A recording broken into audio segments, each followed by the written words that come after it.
Okay, Jai Hind everyone. My name is Akhandip Singh and I hope you all are doing well. So I have cleared CDs in my very first attempt. You can see. Okay. And in this video I'm going to share my exact strategy, book list and also handwritten notes जिससे आपको एक सही direction मिलेगी. Okay, so let's start this video. आप ये देख सकते हैं. सो आप रिलाई कर सकते हैं मेरी बातों पे कम्प्लीटली.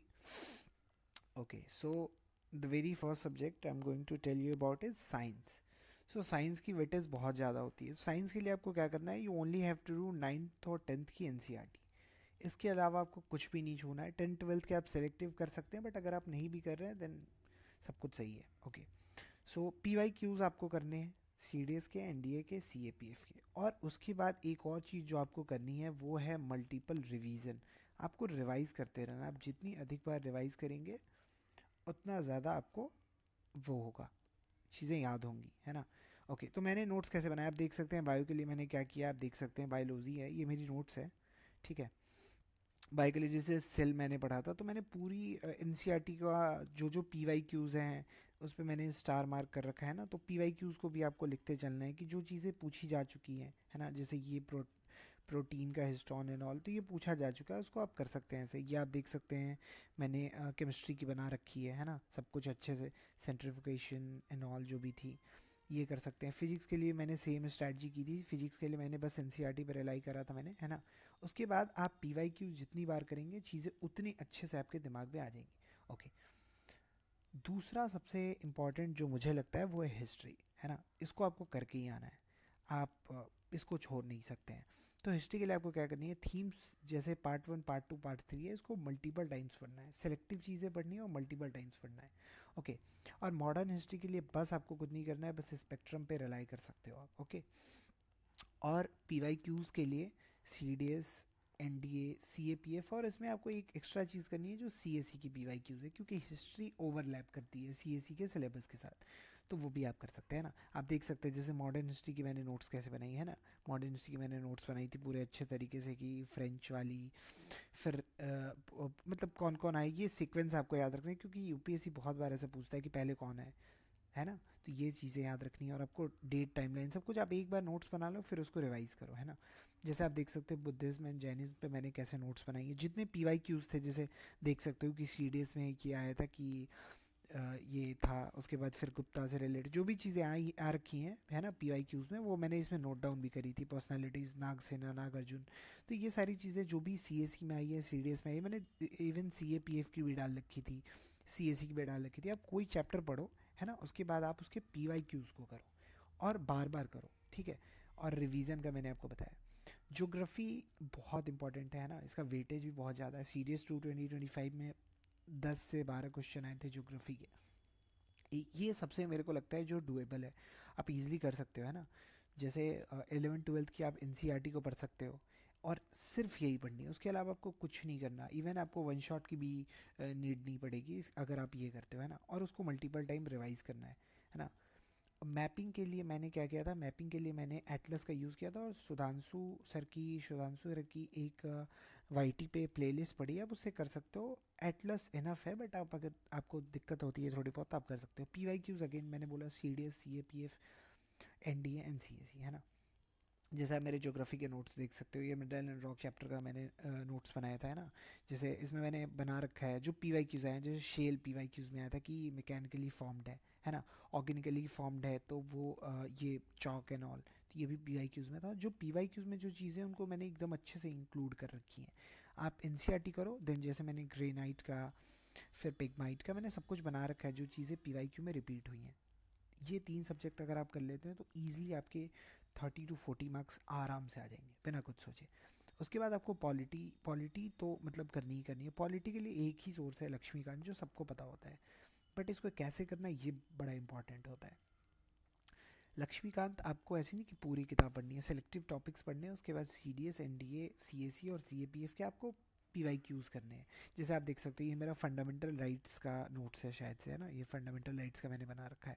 तो मैंने बड़े अच्छे से पूरे की कितने मतलब क्या होते हैं, आर्टिकल 21 क्या कहता है कि स्टेट फंड से चलने वाली संस्थान, तो मैं हिंदी में और इंग्लिश में, आप जिस लैंग्वेज में कंफर्टेबल हो आप आराम से कर सकते हैं ना। फिर आप देख सकते हो सिमिलरली यहाँ पे भी मैंने बनाया है, ये राज्यसभा लोकसभा एंड ऑल का है, पार्लियामेंट चैप्टर का, तो मैंने पूरा नोट्स बना रखा है, आप देख सकते हो डिटेल में मैंने बनाया था। और इसको आप 10 बार 20 बार ऐसा रिवाइज कर सकते हो। करंट अफेयर्स देखो, करंट अफेयर्स के लिए मैं आपको यही बोलूँगा ना कि करंट अफेयर्स के लिए अगर आपके पास टाइम है, आप हिंदू पढ़ सकते हो, इंडियन एक्सप्रेस पढ़ सकते हो, क्योंकि मैं पढ़ता हूँ, है ना।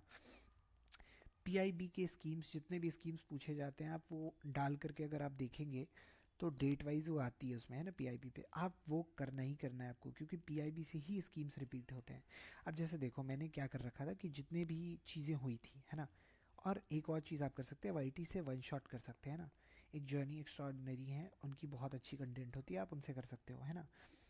करंट अफेयर्स की जैसे मैंने देखो कैसे कर रखा था कि मैंने मई का मैंने किया था ऐसे कि अब जितनी चीज़ें हो रखी हैं ना, तो जो भी चीज़ें आ रखी है, अब ग्रीन हाइड्रोजन सर्टिफिकेशन स्कीम है, वो किस चीज़ से रिलेटेड है। जो भी कोई प्रोजेक्ट आ रही है, इसराइल ने, है ना, कुछ किया, या फिर अगर आप देखोगे हॉकी 360 था, वो यूएसए ने इंडिया को दिया था, तो मैंने सब कुछ लिख रखा है इतने डिटेल में अगर आप कर रहे हैं। स्वामित्व स्कीम, है ना, ये बहुत बार पूछा जा चुका है कि सर्वे करना है विलेज एंड ऑल का, सेंट्रल सेक्टर स्कीम, और स्कीम्स में आपको क्या करना है कि जैसे गोल्डन डोम है ना यूएसए का, तो आपको करना क्या है, जैसे स्वामित्व स्कीम आप पढ़ते हो ना, तो कौन सी मिनिस्ट्री के अंदर आता है, ठीक है। एक्सरसाइज बहुत इंपॉर्टेंट होते हैं, नोमैडियन एलिफेंट था, ये मंगोलिया इंडिया के बीच में होता है 17th, ये मैंने लिख रखा है स्पेसिफिक, है ना। उसके बाद आपको मैपिंग के लिए मैंने बताया ना कि मैपिंग मैंने ऐसे बना रखा था, है ना। अगर आप बोलोगे तो मैं पीडीएफ अपलोड कर दूंगा। तो मैपिंग की, अब जैसे गंगा है तो फिर इसकी वेस्ट वेज क्या होनी चाहिए, है ना, इस पे यूपीएससी बहुत बार पूछता है। और फिर आपको ये सारी चीज़ें भी याद होनी चाहिए कि अब जैसे यमुना आती है तो फिर प्रयागराज में मिलती है ना, इधर से गंगा आती है, देव प्रयाग में भागीरथी और अलकनंदा मिलते हैं, ये आपको स्पेसिफिक पता होना चाहिए, है ना। आप ये कर सकते हैं। फिर उसके बाद इंग्लिश, इंग्लिश के बिना मैं कहता हूँ, इंग्लिश के बिना तो कुछ हो ही नहीं सकता। तो इंग्लिश में आपको कम से कम टारगेट रखना है 60+ का, और इंग्लिश में, है ना। और जीएस में आपको रखना है 35+। बस अगर आप इतना कर रहे हो ना, तो बस आपके 95+ मार्क्स आने वाले हैं, है ना। 95+ मार्क्स अगर आपके आ गए तो आपका लिस्ट में नाम आना ही आना है ना। ये चीज़ कर सकते हो थोड़ा जैसे आप इकोनॉमिक्स मैंने नहीं किया था, मैंने स्किप कर दिया था क्योंकि मेरे पास टाइम नहीं था होता, है ना। तो अगर आप ये चीज़ें करोगे तो और भी मार्क्स आ सकते हैं आपके। और ईज़िली अगर आप ये स्ट्रेटजी फॉलो करो, है ना, ऐसे नोट्स बनाओ अच्छे से डिटेल में, तो हो सकता है। तो और मैं आपको बताता हूँ, इंग्लिश के लिए कुछ नहीं करना, इंग्लिश के लिए मैंने तो बस पीवाई क्यूज़ किया था, है ना। और अगर इंग्लिश से रिलेटेड आपको स्ट्रेटजी चाहिए होगी तो just do let me know, है ना, कमेंट सेक्शन में आप बता सकते हो, उसके बाद मैं आपको बता दूंगा कि मैंने कैसे किया था, है ना। बस मैंने एक चीज़ करी थी कि 2015 से 25 तक की मैंने मल्टीपल टाइम्स मैंने किया था, है ना, एक बार मैंने नहीं किया था, मल्टीपल टाइम्स मैंने किया था पी वाई क्यूज़। और मैंने वो कैब के लिए क्या चीज़ करी थी कि मैंने नोट डाउन कर लिया था जितने पी वाई क्यूज़ थे एनडीए के और सी डी एस के, है ना। जैसे बहुत सारे, जैसे सैंक्फ्राइड एक वर्ड होता है, तो फिर उससे रिलेटेड क्या होता है ट्रांजिएंट, जो भी वर्ड आपके सामने आ रहा है उसको आप नोट करो, उससे रिलेटेड जितने उसके एंटोनिम सिनोनिम है उसको नोट करो, हो जाएगा, है ना।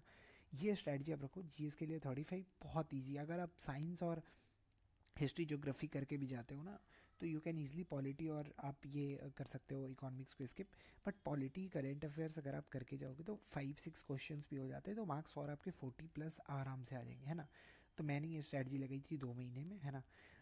उसके बाद फिर बस यही है इसकी स्ट्रैटेजी। बाकी thank you for your time and all the very best, and make sure to like share and subscribe.